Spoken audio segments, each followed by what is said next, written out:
नमस्कार दोस्तों। आज का किस्सा जुड़ा है फिल्म वो कौन थी, जो 1964 में आई थी।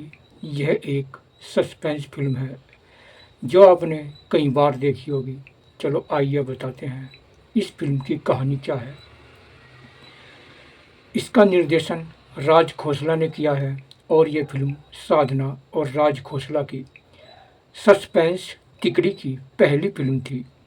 इसके अलावा इन दोनों ने इस श्रृंखला में मेरा साया और अनीता जैसी फिल्में बनाई हैं। इस फिल्म के मुख्य कलाकार साधना और मनोज कुमार हैं। फिल्म की शुरुआत एक तूफानी रात से होती है जहां भयंकर बारिश पड़ रही है। डॉक्टर आनंद अपनी कार में जा रहे हैं, जो मनोज कुमार है। सामने एक लड़की आ जाती है जो साधना होती है। डॉक्टर आनंद अपनी कार रोककर उसको अपनी कार से उसके ठिकाने तक छोड़ देने का उसे प्रस्ताव रखते हैं कि मेरी कार में बैठो, मैं तुम्हें तुम्हारे ठिकाने पर पहुंचा दूंगा। जिसे वह इस शर्त पर मान लेती है कि डॉक्टर आनंद उससे कोई भी सवाल नहीं करेंगे। जैसे ही वह लड़की कार में बैठती है तो अपने आप ही कार के वाइपर्स बंद हो जाते हैं। डॉक्टर आनंद कहते हैं कि उन्हें अब कार के वाइपर्स बंद हो जाने के कारण आगे बारिश का रास्ता साफ नहीं दिख रहा, कुछ भी नहीं दिखाई दे रहा है।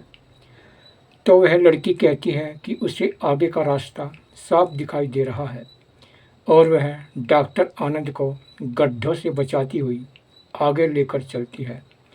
रास्ते में जब डॉक्टर आनंद उसकी उंगली से निकलते खून के बारे में पूछते हैं तो वह लड़की जवाब देती है कि पेंटिंग के लिए पेंसिल छीलते उस समय ब्लेड से मेरी उंगली कट गई थी। जब डॉक्टर आनंद उस लड़की से उस चोट पर पट्टी बांधने को कहते हैं तो वह लड़की कहती है कि मुझे खून बहुत अच्छा लगता है।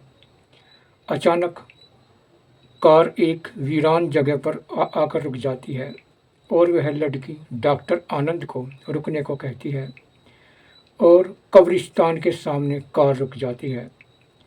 डॉक्टर आनंद उस लड़की से पूछते हैं कि यहाँ कब्रिस्तान में तुम्हें कहाँ जाना है, लेकिन वह लड़की उस धुंध में कब्रिस्तान के अंदर चली जाती है और कब्रिस्तान के दरवाजे अपने आप ही खुलने और बंद होने लगते हैं। और यहाँ पर एक बहुत मधुर गीत बजता है। गाने के बोल हैं, नैना बरसे रिमझिम रिमझिम। ये गाना तो आपने कई बार सुना होगा, ये इस फिल्म का फेमस गाना है। देखते हैं कि वही कब्रिस्तान वाली लड़की मरी पड़ी है। कुछ देर बाद डॉक्टर आनंद देखते हैं कि वह जो कब्रिस्तान में लड़की गई है थी वह मरी पड़ी है और उसके पास उसकी माँ बैठकर रो रही है। डॉक्टर आनंद कुछ भी नहीं समझ पाते। उनकी एक प्रेमिका होती है जिसका नाम सीमा होती है। इस बीच सीमा का भी खून हो जाता है। डॉक्टर आनंद इस बात से उदासी में चले जाते हैं। उनका विवाह उनकी माँ के कहने पर किसी संध्या नाम की लड़की से हो जाता है। वह उनकी माँ की बहन की पड़ोसी एक अनाथ है जिसे डॉक्टर आनंद की माँ ने भी पहले कभी नहीं देखा है। परंतु डॉक्टर आनंद अपनी पत्नी की सूरत हूबहू उस लड़की से मिलती है तो वे चकरा जाते हैं। वे सोचते हैं कि यह लड़की तो मुझे वीराने में मिली थी। उसे देखकर डॉक्टर आनंद का मानसिक संतुलन बिगड़ने लगता है और वह उससे दूर रहने लगते हैं और वह लड़की पास आने का प्रयास करती है, लेकिन डॉक्टर आनंद मानसिक परेशान हो जाते हैं और उनको डॉक्टर सिंह के कहने पर डॉक्टर लता और उनकी माँ के साथ शिमला भेज दिया जाता है, जहाँ फिर वही लड़की उनको दिखाई देती है और वह उसके बहकावे में खुदकुशी करने जा ही रहे होते हैं कि तभी डॉक्टर लता उनको बचा लेती है।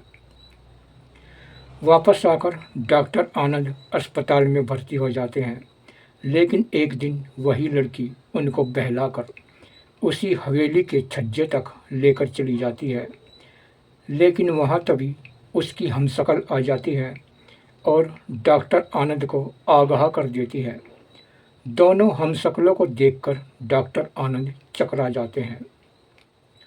डॉक्टर आनंद उस फरेबी लड़की की ओर बढ़ने लगते हैं, लेकिन तभी फरेबी लड़की के पांव छज्जे से अंदर धूप आने वाले कांच पर पड़ते हैं और वह गिरकर मर जाती है। फिर अचानक रमेश डॉक्टर आनंद के सामने आता है, जो प्रेम चोपड़ा होता है, और बताता है कि वह जायदाद उसे मिल जाती यदि डॉक्टर आनंद पागल होकर मर जाते।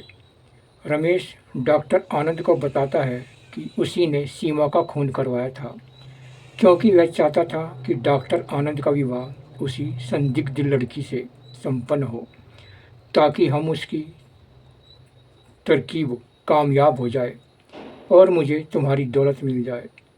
फिर दोनों में लड़ाई होने लगती है और अंत में वहाँ पुलिस पहुँच जाती है।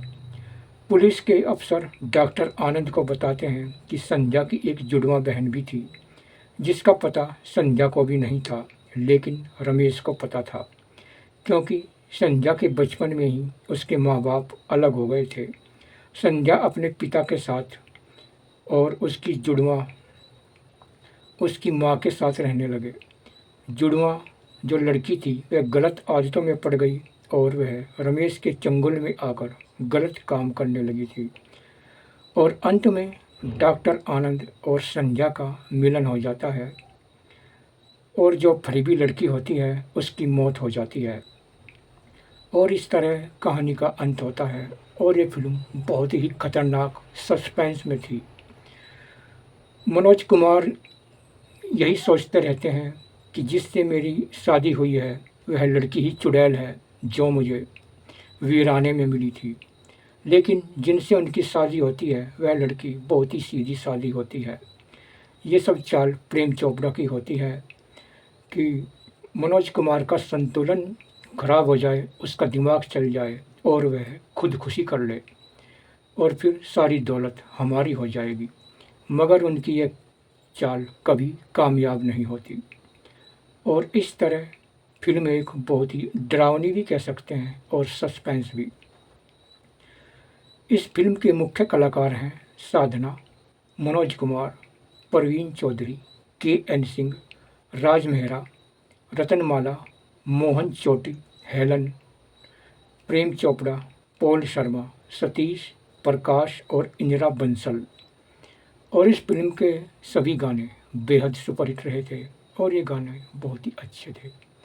दोस्तों, अगर आपको हमारी वीडियो अच्छी लगी तो कमेंट में अपनी लाइक और सब्सक्राइब ज़रूर करना और कमेंट में अपनी राय देना। धन्यवाद।